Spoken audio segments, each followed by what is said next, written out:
జూపల్లి మీడియాతో మాట్లాడుతున్నారు. ఇప్పుడు అలా చూద్దాం.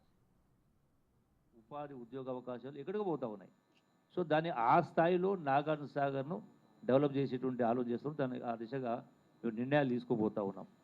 అట్లాగే గ్లోబల్ సెంటర్గా అనేక అంటే గ్లోబల్ ప్లేయర్స్ కూడా వీళ్ళు ఇన్వాల్వ్ చేసే కార్యక్రమం చేసి దాన్ని ఆ స్థాయిలో డెవలప్మెంట్ చేయడానికి చేసే కార్యక్రమం చేస్తున్నాం. అట్లాగే ఈరోజున నల్లమల ఫారెస్ట్ ఉంది, ఏకో టూరిజం కావచ్చు, సఫారీ కావచ్చు, బ్యూటిఫుల్ వ్యూ పాయింట్స్ ఉన్నాయి. కాకపోతే అక్కడ ఏం ఫెసిలిటీస్ లేవు, ఈవెన్ టాయిలెట్స్ కూడా లేవు. ఎవరైనా వస్తే ఒక రోజు 2 రోజులు గడపాలంటే ఎటువంటి ఫెసిలిటీస్ లేవు. సో వాటన్నిటి క్రియేట్ చేస్తూ దాన్ని కూడా డెవలప్ చేయడం. అట్లాగే ఇలా సోమశీల అంటే కృష్ణా బ్యాక్ వాటర్స్ 150 కిలోమీటర్ల నిడివి, అది 150 కిలోమీటర్స్ 160 కిలోమీటర్ల లెంత్ ఉంది. చుట్టూ కూడా నల్లమల ఫారెస్టు, గుట్టలు గట్టు అంటే సుందరంగా ఉండేటువంటిది, ఆహ్లాదకరంగా ఉండేటువంటి వాతావరణం. సో అక్కడ బోటింగ్, అక్కడి నుంచి శ్రీశైలం దాకా బోటింగ్ పోవచ్చు, రోప్ వే చేయొచ్చు, వాటర్ స్పోర్ట్ చేయొచ్చు. టెంపుల్ టూరిజం, టెంపుల్స్ పురాతనమైన టెంపుల్, పెద్ద పెద్ద టెంపుల్స్ ఉన్నాయి, అంటే cluster group of temples. So వాటిని కూడా అంటే రాష్ట్ర ప్రజలకు, దేశ ప్రజలకు ప్రపంచ స్థాయిలో వాటిని చూపించే కార్యక్రమం చేసేటువంటి అక్కడే కాదు చాలా ప్లేస్లు చాలా ఉన్నాయి. ఆ లిస్టు కూడా ఎక్కడెక్కడ మీకు సబ్మిట్ చేసే కార్యక్రమం చేస్తాం షార్ట్లీ. అట్లాగే అక్కడ కూడా వెడ్డింగ్ డెస్టినేషన్ ఏర్పాటు చేయవచ్చు. వెడ్డింగ్ డెస్టినేషన్ అనేది ఇలా హైఫ్లో అయింది. దాన్నే గ్రామ స్థాయిలో కూడా అంటే పల్లెటూర్లలో కూడా అటువంటి గొప్ప వాతావరణం క్రియేట్ చేసి, మనం గతంలో వారం రోజులు పెళ్ళిళ్ళు జరిగేది, ఇప్పుడైతే గంటసేపు అవుతా ఉంది. ఈ వెడ్డింగ్ డెస్టినేషన్ చేసేవాళ్ళు 3 రోజులు పోతూ ఉంటారు. సో అటువంటి వాతావరణాన్ని మన పల్లెల్లో కూడా ఒక మంచి ప్లేస్ సెలెక్ట్ చేసి అక్కడ కూడా వెడ్డింగ్ టూరిజం డెవలప్ చేసే కార్యక్రమం చేసుకోవచ్చు. అంటే భువనగిరి కోట ఉంది, అక్కడ కూడా దాని రోప్ వే పనులు ఇప్పటికే వాటికి ప్రారంభమైనాయి.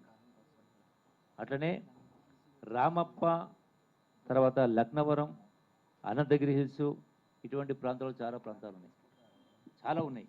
ఇంకా ఎక్స్ప్లోర్ చేయనటువంటి ఉన్నాయి, ఎక్స్ప్లోర్ చేయనట్టు కోటలు ఉన్నాయి. సో వాటిని కూడా టోటల్గా ఆ సరి అయినటువంటి కన్సల్టెంట్స్ కావచ్చు, అడ్వైజర్స్ కావచ్చు, అందరినీ ఈవెన్ గవర్నమెంట్ డిపార్ట్మెంట్స్లో అక్కడక్కడ కొన్ని తక్కువ పనుల డిపార్ట్మెంట్ ఉన్నాయి. సో వాళ్ళను కూడా డెప్యుటేషన్ పైన తీసుకొని టోటల్గా షార్టెస్ట్ టైంలో, అంటే ఏదైతే గడిచిన 10 సంవత్సరాలు పోయింది గత ప్రభుత్వం, ఈ ప్రభుత్వం వచ్చి 6 మాసాలు దాటింది. సో ఈ టైం గ్యాప్ ఏదైతే లాస్ అయినో దాన్ని కాంప్లీట్ చేస్తూ వార్ ఫూటింగ్లో నిర్ణయాలు తీసుకొని అవన్నీ కూడా వాటిని పెద్ద ఎత్తున చేసే కార్యక్రమం చేస్తాం. అట్లాగే పనిగిరి బౌద్ధ మఠం అంటే అత్యంత పురాతనమైనటువంటి దొరికినాయి అక్కడ నాణ్యాలు, కొన్ని వేల సంవత్సరాల సంబంధించినటువంటి నాణ్యాలు ఆ బిందెల్లో ఏమంటారు వాటిని, చెంబుల్లో అటువంటి దొరికినాయి. వాటిని కూడా ఎవరికి తెలియదు.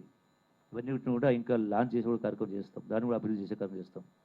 అట్లాగే ఇంకా ఇలా సాహిత్య అకాడమీ ఉంది, కల్చరల్ ఉన్నాయి, ఇవన్నీ కూడా పోస్ట్ కూడా ఫిలప్ చేసేది ఉంది, చిన్న పోస్టులు వేకెట్ ఉన్నాయి, వాటిని కూడా ఫిలప్ చేసే కార్యక్రమం చేస్తాం. అట్లాగే ఈ రోజున కల్చర్ అంటే నాకు తెలిసి కల్చరల్ డిపార్ట్మెంట్ అంటే ఏమనుకుంటారంటే ఆట, పాట, సంగీతం, మ్యూజిక్ అని. నాకు తెలిసి కల్చర్ అంటే అగ్రికల్చర్ నుంచి వచ్చిందే కల్చర్ బిగినింగ్. కల్చర్ అనేది అక్కడి నుంచే స్టార్ట్ అయింది. కల్చర్ అంటే మన విధానం, జీవన విధానం. ఆ జీవన విధానంలో ఇవన్నీ వస్తాయి, ఆటలు, పాటలు, సంగీతంతో పాటుగా అలవాట్లు, రకరకాల పరిస్థితులు వస్తాయి, అంటే రకరకాలు ఉంటాయి ఇందులో ఈ కల్చరల్ డిపార్ట్మెంట్ ద్వారా ఈ సంగీతాన్ని, సాహిత్యాన్ని, ఆటపాటల్ని, కళారూపాల్ని వీటన్నిటిని కూడా పెంపొందించే కార్యక్రమం చేస్తూ ఇంకా వీటిని ముఖ్యంగా విద్యార్థులు కావచ్చు, అందులో ఉన్నటువంటి ఇంట్రెస్ట్ ఉన్న వాళ్ళకు కూడా దీనిలో వాళ్ళకు ట్రైనింగ్ ఇచ్చే కార్యక్రమం కావచ్చు, ఇవన్నీ చేసి ఇందులో భాగస్వామ్యం చేసి ఈ యొక్క మ్యారేజ్ డెస్టినేషన్స్లో కూడా అంటే వీటిని కూడా మనం క్లబ్ చేయవచ్చు. సో దాని ద్వారా వీళ్ళకు కొంత ఉపాధి దొరుకుతుంది, అది కూడా ఇంట్రెస్టింగ్ ఒక సబ్జెక్టు ఉంటుంది. సో దాని ద్వారా కూడా మనం ముందుకు తీసుకెళ్ళగలగవచ్చు. అట్లాగే ఈ కల్చరల్ డిపార్ట్మెంట్ ద్వారా కూడా వీటితో పాటుగా ఆటపాటలు కళలతో పాటుగా మన కల్చర్ అంటే జీవన విధానం కాబట్టి ఈ రోజున ఏదైతే సమాజంలో గ్రామీణ స్థాయిలో మనం ఎన్ని సంక్షేమ అభివృద్ధి కార్యక్రమం చేసినా ఆ జీవన విధానం ఆలోచన మారకపోతే మనం ఎన్ని చేసినా అది బూడిదల పోసిలో పన్నీరు అవుతూ ఉంది. అంటే చదువు, సపోజ్ ఇప్పుడు టేక్ ఎగ్జాంపుల్ చదువులకు సంబంధించి మరి ఎన్ని స్కీమ్లు పెట్టినా వేల రూపాయలు లక్షల రూపాయలు వాళ్ళ ఆస్తులమే పుస్తలమే చదువుల పైన పెట్టే పరిస్థితి వచ్చింది. అది కొద్దిమంది ఉన్నవాళ్ళు, అది లేని వాళ్ళు ఇలా క్వాలిటీ ఎడ్యుకేషన్ లేదు. అట్లాగే ఆరోగ్యానికి సంబంధించి కూడా కోట్ల లక్షల రూపాయలు ఖర్చు పెడతా ఉన్నారు, ఆస్తులు అమ్ముతూ ఉన్నారు. ఇవన్నీ ఎందుకు పాడవుతున్న, ఆరోగ్యం కూడా ఎందుకు పాడవుతూ ఉంది, చదువులు ఎందుకు రావట్లేదు అంటే మన ఆలోచన విధానం. అంటే టోటల్గా ఈ కల్చర్ అంటే జీవన విధానంలో ఈ యొక్క ఆలోచన విధానాలు కూడా మారాలి. ఇది కూడా part and parts of the culture department, culture.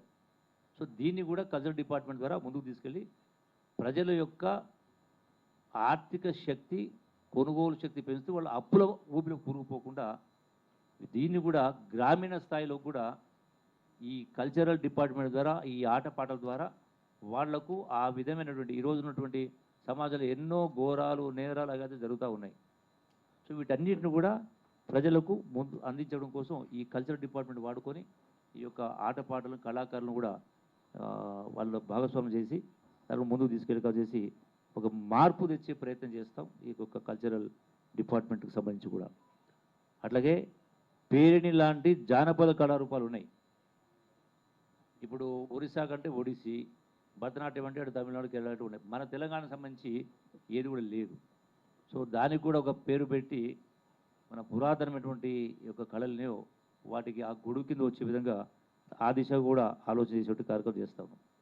అట్లాగే ఇప్పుడు ఐటీ హబ్ ఉన్నది మన హైదరాబాద్లో. అంటే అక్కడ కూడా మాల్స్ ఉన్నాయి. ఆ మాల్స్లో మా దగ్గర యాక్చువల్గా ఒక 2 పర్యాయాలు మా డిపార్ట్మెంట్ ద్వారా ఆ కల్చరల్ టీమ్స్ వాళ్ళని తీసుకెళ్ళి అక్కడ డప్పులు, వాయిద్యం, ఆటపాట చేస్తే ఆ మాల్లో ఉన్నటువంటి 10-20 వేల మంది గంట సేపు దాన్ని మొత్తం తిలకించింది. సుమారుగా 10 నుంచి 15 వేల మంది ఒక మాల్లో ఒక గంట సేపు ఆ కళాకారులు నృత్యం చేస్తే, ఆటపాటలు పాడితే అంటే ప్రమోషన్ ఆఫ్ ది టూరిజం కింద. అంటే ఇటువంటి ఎక్కడ అవసరం ఉంటే అక్కడ, అది మాల్స్ కావచ్చు, బస్ స్టాండ్ కావచ్చు, రైల్వే స్టేషన్ కావచ్చు, రకరకాల అంటే దీని ద్వారా కూడా ప్రమోట్ చేసేటువంటి కార్యక్రమం చేసి అందరినీ కూడా ఒక టూరిజం వైపు ప్రజల్ని మళ్ళిస్తూ కనీసం ప్రతి వ్యక్తి లైక్ వెస్టర్న్ స్టైల్. ఇప్పుడు అమెరికాలో అయితే ప్రతి వారం 2 రోజులు సెలవు, 2 రోజులు టూర్ పోతారు.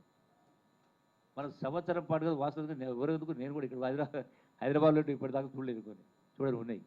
సో అంటే ఒక వారానికి ఒక రోజా, నెలకు ఒక రోజా కనీసం ప్రతి ఒక్కరు కూడా ఈ టూరిస్ట్గా వెళ్ళడం మూలన కనీసం కొంత ఫ్రెష్ అప్ అవుతుంది, మైండ్ ఫ్రెష్ అప్ అవుతుంది, ఆలోచన కూడా మారుతుంది, మారే అవకాశం ఉంటుంది. దేశం ఏంది, రాష్ట్రం ఏంది, దేశం ఏంది, ప్రపంచం ఏంది అని కింద ఎన్నో ఖర్చు పెడతా ఉంటారు, వ్యసనాలు లోనే. సో అదే ఈ ప్రకారం ఖర్చు పెడితే దీనిలో వాళ్ళని భాగస్వామ్యం చేస్తే వాళ్ళ లైఫ్ స్టైల్ మారుతుంది, వాళ్ళ యొక్క ఆలోచన విధానం మారుతుంది, రాష్ట్రానికి ఆదాయం వస్తుంది, అట్లాగే ఉపాధి, ఉద్యోగ అవకాశాలు దొరుకుతాయి. అట్లాగే నిధిమ్ అని ఉంది మా దగ్గర, నిధిమ్ గచ్చిబోల్ దగ్గర. అంటే సుమారుగా అది పెద్ద land bank. I think subject 26 acres ఐడియల్గా ఉంది. అందులో ఉన్నటువంటి దానిలో ఎక్కడో అది పెండింగ్లో పడిపోయింది, ఎవరికో ఇస్తే అది ఏళ్ల తరబడి ₹1 ఆదాయం లేదు. సో దాని ప్రమోషనల్ యాక్ట్ దాని కింద దాన్ని కూడా యాక్చువల్గా అందులో ఈ టూరిజం హోటల్స్లో ఈ యొక్క షెఫ్స్ తయారవుతారు, షెఫ్స్ వంట చేసేవాడు, దానికి కోచింగ్ ట్రైనింగ్ ఉంటుంది. సో ఒకప్పుడు దానిలో 800 మంది స్ట్రెంత్ ఉండింది, ఇప్పుడు అది 200లకు పడిపోయింది. సో దాన్ని రివైవ్ చేస్తూ మళ్ళీ పూర్వవేమం వచ్చే విధంగా దాన్ని పెంచేట్టు కార్యక్రమం చేసి ఈ యొక్క భవిష్యత్తులో రాబోయేటువంటి ఇండస్ట్రీకి ఎక్కడెక్కడ నుంచో వేరే రాష్ట్రం రావడం కదా, మన రాష్ట్రం ఉన్న వాళ్ళని మనం దానికి అవసరాలకు తగ్గట్టుగా వాళ్ళని తీర్చిదిద్దే కార్యక్రమం చేసి ఒక ఎంప్లాయ్మెంట్ పెంచడం కోసం కూడా తెచ్చేట్టు కార్యక్రమం చేస్తాం. ఒక దాన్ని స్కిల్ యూనివర్సిటీగా అప్గ్రేడ్ చేసేటువంటి కార్యక్రమం చేస్తాం.